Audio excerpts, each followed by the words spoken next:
fall that broke Ruth Bader Ginsburg's ribs may have saved Supreme Court Justice's life. The stumble that left proved to be good for her health. On Friday, doctors at Memorial Sloan Kettering Cancer Center in New York City, nodules that were discovered early because of tests on her broken ribs, which were injured after a November 7 fall, according to the Supreme Court press office. The procedure, a pulmonary lobectomy, in which a lobe of the lung containing the nodules is removed from the patient, has a high success rate in cases in which lung cancer is caught early. The key is to catch it before it can spread elsewhere in the body with potentially fatal consequences.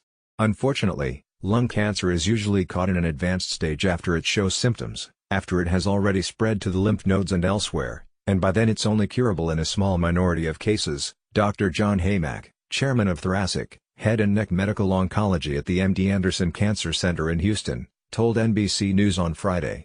It's possible, without knowing the specifics of her case, that early detection because of those broken ribs saved her life, said Haymack. In Ginsburg's case, the lobectomy seems to have been a success, and there was no evidence of any remaining disease, according to a statement from the High Court. Complicating early detection of that type of cancer is that the lung doesn't usually register pain until the tumor grows fairly large and is therefore harder to treat.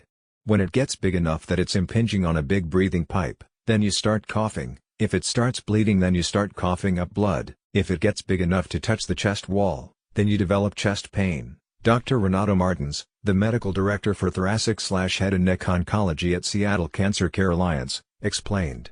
But until then a tumor can be 3, 4, 5 centimeters, and it can have very little symptoms. According to Dr. Raja Flores, chair of thoracic surgery at Mount Sinai Health System in New York, the way most cancers are diagnosed is actually when they're looking for something else. There are cases when someone comes in with belly pain, and then they do a CT scan on the stomach and find a pancreatic growth, said Flores. The health of Ginsburg, who was appointed to the court by former President Bill Clinton in 1993, is of great scrutiny at a time when President Donald Trump has already put 2 judges on the most powerful bench in the United States.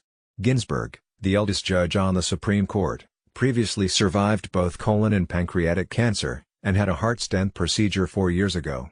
CT scans specifically for lung cancers, however, are usually reserved for rare high-risk cases, such as heavy smokers who've recently quit, so it's unlikely that Ginsburg would have even fallen into that category, said Haymack. The majority of these cases are just not identified through screening, except for serendipity, added Flores. Which makes that rib fracturing fall serendipitous. Sometimes it takes years for nodules to grow and spread to cause symptoms, said Haymack, but if it is detected early in most cases it's curable. Ethan Sachs writes for NBCnews.com.